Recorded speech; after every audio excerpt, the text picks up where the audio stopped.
You were likely not raised as a child how children were a long time ago, and as time goes on, this becomes more and more obvious. There was no skibbity toilet 200 years ago, and children were not treated with the love and affection that they are now, especially in the classroom.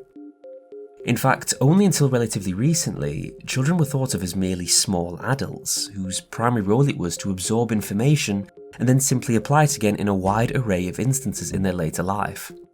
Suddenly, come 1936, everything changed when one of the most influential psychologists of the time presented the new theory to take developmental psychology into levels it had never seen before. And the most incredible thing about it is that the same man has likely contributed to how we, in the Western world, raise our children. For this man is Jean Piaget, and it's time we discuss just how his theories helped you become who you are today.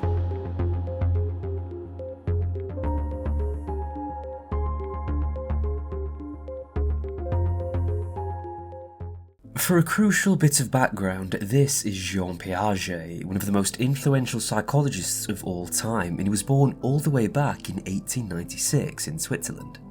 He was educated at the University of Zurich, studying psychology under Professors Carl Jung and Eugen Bleuler, two very acclaimed people in the field who we still study to this day.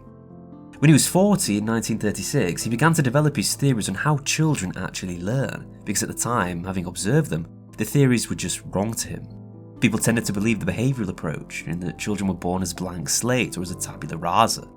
Children learn from their environment without considering inherent cognitive structures or stages of development, or maturationist theories suggesting children got wiser just simply naturally, and it was not really dependent of any other variables in their lives.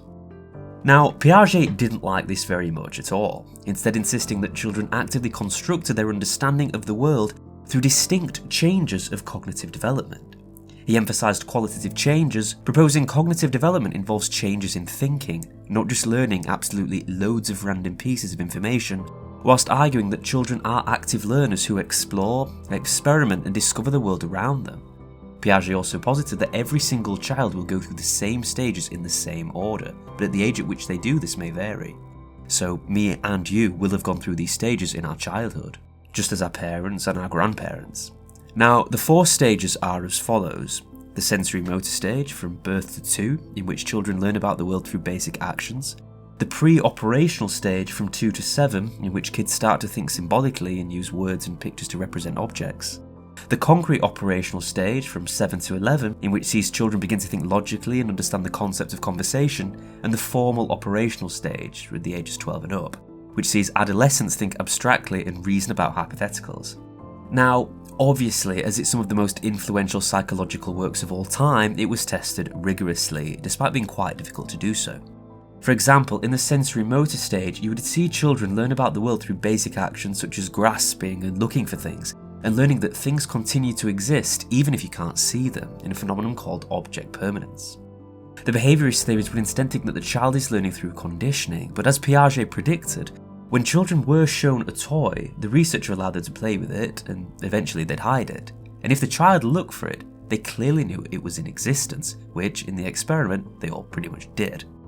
Even 100 years later, René Baillargeon replicated this very similarly, and our babies, just like the ones in 1936, performed pretty much the same. This honestly may all seem a little confusing, but trust me, stay with me, because we can trace a lot of how me and you grew up back to this one man and all these theories. So how has all this actually helped raise you and helped you become who you are?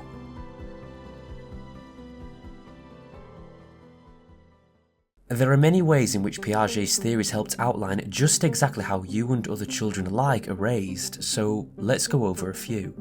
As said, because Piaget defined these stages, classifying at different ages in which children learn different things due to their cognitive development, both parents and educators took this on board. Quite commonly back in the day, school was full of classrooms of people of all ages, but following his theories, it's obviously split by ages accordingly. And you don't get a 4-year-old learning similar things to an 8-year-old.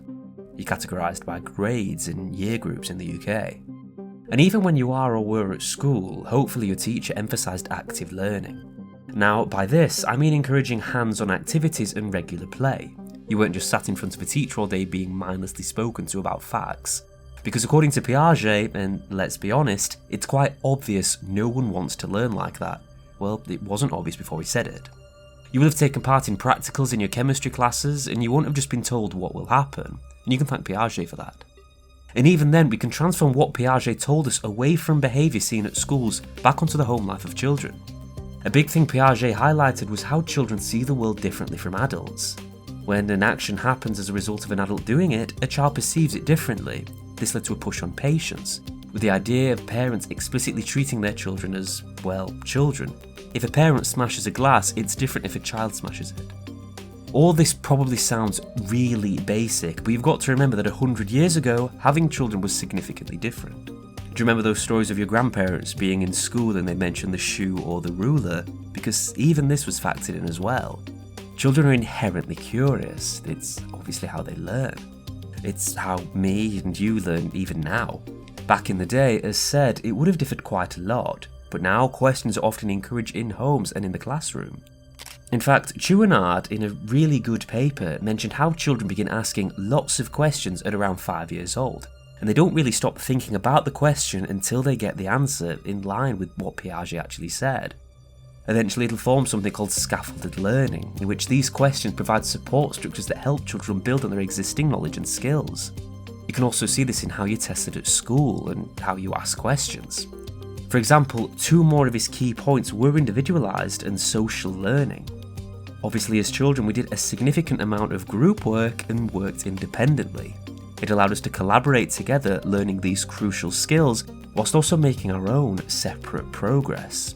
But with all this that Piaget has actually transformed, I suppose you're wondering just how this has shaped you as a person today. Well, there's a really interesting notion in psychology called the Flynn effect. This is basically evidence that as the generations go by, we gain 10 IQ points. Statistically, you're actually 10 IQ points smarter than your parents, and you've got 20 on your grandparents. So surely his work must be doing something. Well, because of him, you likely learned everything you know when you were young in a way tailored to you. And as a result, this learning will have gotten you into your careers and your jobs. And if we take it one step further by looking at the social and independent learning he pushed for, your friendships and your relationships, all this can be attributed to this one man. He really helped make you who you are today. Or did he? Because there's another theory.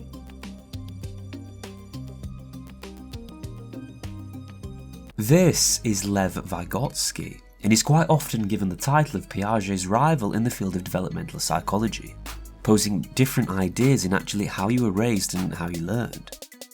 Whilst Piaget focused on those stages of cognitive development we spoke about, Vygotsky more so emphasised the fundamental roles of social interaction and cultural context in learning.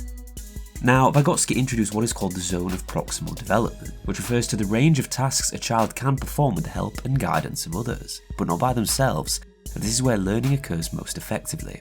You basically learn by seeing other people do. Now, obviously Vygotsky's work was considered substantial too. Piaget tended to view individualised learning as more important, but Vygotsky was the opposite, highlighting man's nature for cooperation. It's why in the classroom you'll have seen peer tutoring, significant group projects for your final grades, and tasks with others to a high degree. These practices aim to bring students together into their zone of proximal development. But Vygotsky also highlighted language as a crucial tool.